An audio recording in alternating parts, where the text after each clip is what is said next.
Pô, Ayub, muito legal, muito obrigado por você estar aqui para a gente conversar sobre esse papo da usina que pode acabar com a internet do Brasil. Eu confesso que quando eu li eu fiquei meio preocupado, eu falei, só tem uma pessoa que eu posso conversar sobre isso para entender direito, que é você, cara. Mas assim, para a gente começar esse nosso papo, o pessoal que não te conhece, conta para mim com o que você trabalha, o que você faz. Eu tenho daqueles trabalhos que são os mais legais que poucas pessoas conhecem. Eu literalmente faço a internet funcionar. Eu cuido da interligação entre as empresas que compõem a internet, os data centers, os países e os provedores de internet. Então esse assunto afeta diretamente o meu trabalho. Tá, então vamos direto na jugular agora, na questão do vídeo de hoje. O Hub de Fortaleza, segundo o que eu dei uma estudada, ele é o mais importante do Brasil. Isso procede? Para cabos submarinos, sim. A outra cidade mais importante para a internet brasileira é São Paulo. A região metropolitana de São Paulo e os municípios do entorno têm bastante troca de tráfego. O principal ponto de interconexão que faz o inter do internet é em São Paulo. Mas Fortaleza, na nossa comunicação com outros países, com a Europa, com a América do Norte, com a África, é o ponto mais importante. Então, Fortaleza e São Paulo estão ali disputando nas nossas joias da coroa da internet brasileira. Então a gente não tem só esse hub, tem outros hubs na costa brasileira, né? São poucos. As cidades na costa que nos interligam a outros países é Fortaleza, Salvador, Rio de Janeiro e o litoral de São Paulo, como Praia Grande, por exemplo. Então são poucas cidades, por tamanho do nosso país, são poucas. E para quem está assistindo a gente e não consegue visualizar isso, seria como se fosse um conglomerado ali que tem um cabo grosso que sai embaixo do mar conectando o Brasil a outro país e por esse cabo que vem a internet. É mais ou menos isso. É mais ou menos isso. Então quando a gente acessa um site no exterior, conversa com uma videoconferência com alguém que está em outro país, ou até mesmo dentro do Brasil, a ligação entre o Nordeste, o Sul, o Sudeste, por exemplo, se dá através desses cabos submarinos. Então a gente pode imaginar os mesmos cabos que a gente vê no poste, a maioria deles são cabos de telecomunicações. Eles podem estar no poste, que a gente chama de aéreo, subterrâneo, nos bueiros, embaixo das calçadas, e nesse caso, para as maiores distâncias, a gente percorre através do mar e não através da cidade. Tem nada a ver com a nuvem também. O pessoal pensa que é através do ar, através do satélite. Menos de 2% do tráfego na internet mundial é por satélite. Então, a esmagadora maioria é por cabos e por cabos submarinos. Será que no futuro não vai acabar com esse negócio de internet por baixo do mar e a gente vai ter só já satélite? Parece que o futuro é esse mesmo. A gente acha que cabo é uma coisa ultrapassada e que se enfia o que é a tecnologia futura. Mas a fibra ótica ela tem muitas vantagens que ainda vão dar uma longevidade para ela. Ela é meio físico confinado. Então a gente consegue controlar os equipamentos que vão captar os sinais da fibra ótica e não vão sofrer interferência de outros fenômenos naturais, como chuva, neblina, granizo, ou interferência de outros equipamentos. Então a gente ter vários cabos juntos, um não afeta o outro em fibra ótica, mas a gente ter vários sinais juntos é bastante complicado a gente manter o funcionamento disso. É o que todo mundo sofre em casa com Wi-Fi. O sinal de roteador Wi-Fi dos vizinhos afeta o seu próprio sinal de Wi-Fi, enquanto no cabo eles podem estar juntos fisicamente, que um não atrapalha o outro. Entendi. Agora sobre a questão da usina de dessalinização, né, que Fortaleza quer construir ali próxima do cabo submarino, eu estava lendo que a distância da usina era de 40 metros dos cabos, aí depois que a Anatel falou sobre isso, eles aumentaram para 500 metros. A pergunta é, qualquer construção próxima é um risco para a internet do Brasil? Para a internet do Brasil e de vários continentes, né? Porque Fortaleza interconecta vários continentes. Então, por exemplo, a África teve uma ruptura de cabo esse ano e a comunicação da África com a América do Norte dependeu de Fortaleza por muitos meses esse ano, enquanto a gente está conversando. Então, uma responsabilidade que a gente tem com o Brasil e com o mundo, né? Com os continentes banhados pelo Atlântico. Toda infraestrutura sensível, a gente tem que ter atenção no entorno dela. No aeroporto, por exemplo, a gente não pode construir prédios de muitos pavimentos, né? Então, nessas regiões onde tem muitos cabos submarinos, qualquer coisa que possa afetar o cabo submarino, tanto no mar como em terra, a gente tem que ter muito cuidado. Por exemplo, o tráfego de navios, atividades pesqueiras podem romper esses cabos, então há um isolamento ideal para essas atividades. E também na terra, qualquer outra atividade que possa mexer com o solo, mexer com os dutos subterrâneos que podem, porventura, romper a fibra representa um risco. Então é bom a gente sempre proteger e isolar essa área de atividades econômicas. Não pode ter mineração, não pode ter tráfego de navios. A gente tem que proteger e isolar essa área. O turismo é uma atividade que não causa impacto, e Praia do Futuro é uma região turística, mas qualquer atividade marinha, subterrânea, representa um risco significativo à comunicação da internet, não só no Brasil, como nos continentes vizinhos. A gente sabe que a construção da usina também vai ser feita no mar, que é um ambiente instável, né? Como que o mar ou a construção da usina pode impactar diretamente sobre o cabo? E não é só a construção da usina, vai ser um risco para sempre. A mera operação dela estar ligada representa o risco para os cabos submarinos para a internet. Mas vamos pensar primeiro na construção. Na construção, por conta dos dutos de água que vão até a usina, até os quarteirões que estão ali na Praia do Futuro, vão passar por cima dos cabos submarinos, pelos dutos já utilizados por telecomunicações, então a gente pode ter uma ruptura no trecho terrestre desses cabos até chegarem aos data centers. Mas quando tiver a construção completada, não aconteceu nenhum incidente UFA, a gente não pode ficar aliviado, porque a mera captação da água no fundo do mar pode mudar as correntes do mar e mudar o relevo do mar. Então, partes que a gente estava com esses cabos enterrados podem ser descobertas, expostas, o cabo pode ser tracionado, ele pode ser vincado, pode ser rompido. Navios que vão estar servindo a obra do duto ou a manutenção no futuro desses dutos podem, com âncoras, romper os cabos submarinos. Qualquer acidente com um navio que possa afundar, por exemplo, cair no fundo marinho e romper os cabos. Então, não é um risco só para a construção, é para a operação, a mera captação de água pode afetar os cabos.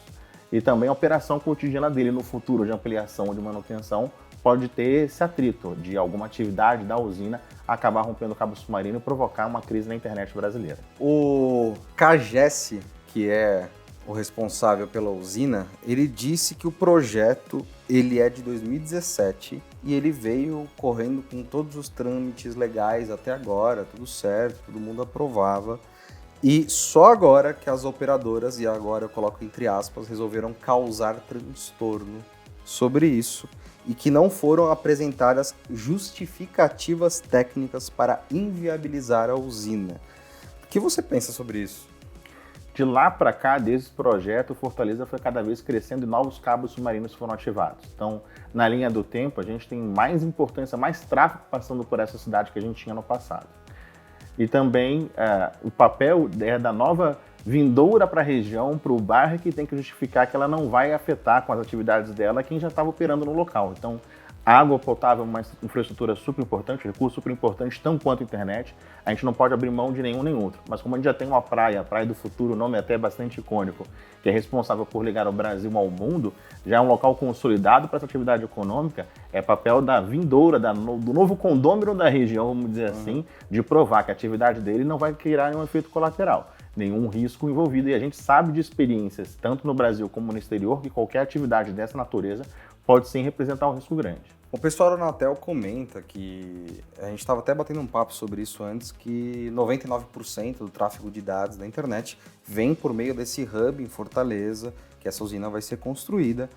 Eu queria saber se você sabe se esse número representa tudo isso mesmo.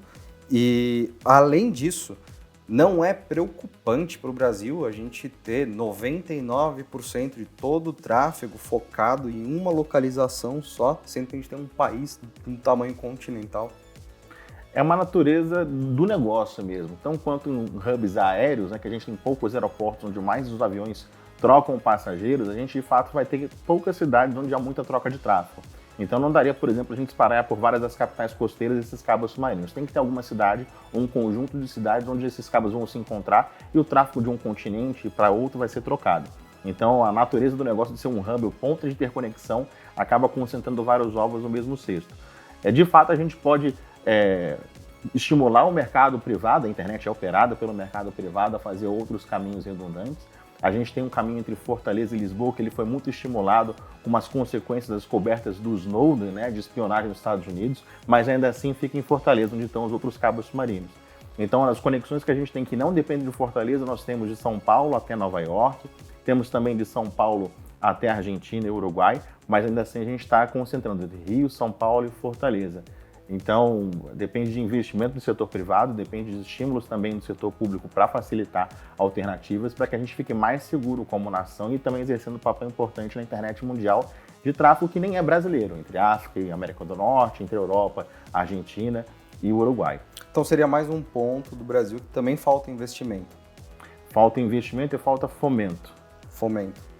Porque estrutura nós temos. Estrutura, know-how nós temos, mas para justificar esse investimento, que é um investimento pesado, esses investimentos são a partir de $1 bilhão um cabo submarino.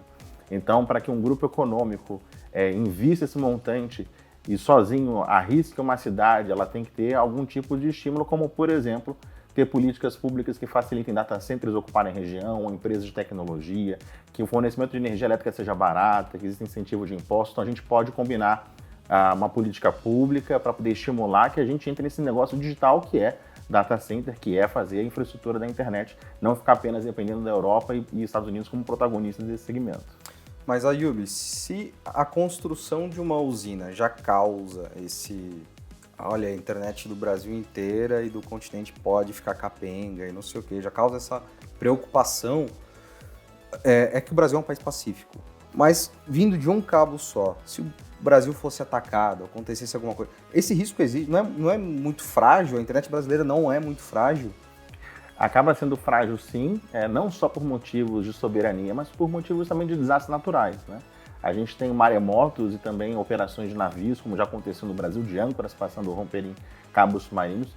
Então a gente sim está numa situação de risco e qualquer tipo de incentivo para sairmos desse risco é uma ação importante, tanto do mercado privado como do setor público. Esse assunto ele era nebuloso por muito tempo. Até as próprias autoridades não conheciam os cabos submarinos, não entravam em contato com as empresas, não participavam desse nosso segmento. Hoje eu sei que as Forças Armadas brasileiras já conhecem os cabos submarinos, tem um mapeamento de onde elas passam, mas ainda assim uma fase inicial de conhecimento. Eu não vejo ainda muita interlocução do setor público e privado para poder pensar em como nos proteger de um incidente como esse. Talvez a gente esteja no primeiro debate em que as empresas estão falando, olha, estamos numa situação de risco. Tem uma atividade que pode comprometer a importância que o Brasil tem na internet mundial e provocar um apagão na rede no Brasil. Agora eu vou me permitir ser do tipo de pessoa que fala não existe pergunta idiota, e eu vou te fazer uma pergunta que talvez seja idiota. E a questão da vida marinha e esses cabos, você sabe se a vida marinha pode impactar alguma coisa no rompimento dos cabos? Muito antigamente a gente teve alguns poucos incidentes com tubarões, né? Não foi tão idiota assim. Não então. foi tão idiota assim. Tem até vídeo que a gente encontra na internet de tubarões mordiscando esses cabos.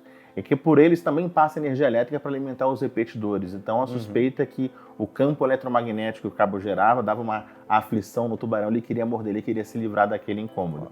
Mas hoje as blindagens dos cabos submarinos são tão fortes que nem mesmo tubarão ou mesmo atritos com o solo marinho, tremores de terra acabam rompendo ele. Como é um cabo muito pequeno, a gente pensa que é uma infraestrutura muito grande, mas não, em alguns trechos eles são bastante do tamanho de uma mangueira em alguns trechos. Então o impacto que ele gera na vida marinha é pequeno e também a vida marinha interferir nele, um recife de coral, caranguejos, outros animais que percorrem pelo fundo do mar. A blindagem do cabo protege ele desse tipo de incidente. É uma tecnologia até muito antiga. O primeiro cabo submarino foi feito ainda no Brasil Império, quando Dom Pedro II, um presente que o Barão de Mauá deu ao imperador, e interligando o Rio de Janeiro até Paris para apenas telégrafos, não existia internet naquela época, mas a gente tem mais de um século aí de desenvolvimento dessa tecnologia de lançar cabos no mar para energia ou telecomunicações e já aprendemos muito como lidar com a natureza no fundo do mar. Rapaz, então você também é meio historiador nessa brincadeira toda, né? Cara, antes da gente encerrar o nosso papo, eu queria fazer contigo um exercício de futurologia, de pior cenário. Porque assim, por tudo que eu venho conversando com você nos últimos anos, e você que está assistindo a gente, joga aí Tecmundo Ayub aí que você vai encontrar muita coisa legal. Nós temos profissionais muito bons aqui no Brasil, então provavelmente o pior cenário não vai acontecer. Em algum momento dessa queda de braço, alguém vai sair vencedor, mas a gente provavelmente não vai ver um problema que impacte. Mas caso isso acontecesse, se a partir de agora, rompeu agora esse cabo, que cenários a gente poderia começar a encontrar, conviver, porque até restabelecer também essa conexão deve levar umas boas horas. O que a gente poderia passar? O que a gente pode esperar de um desastre como esse?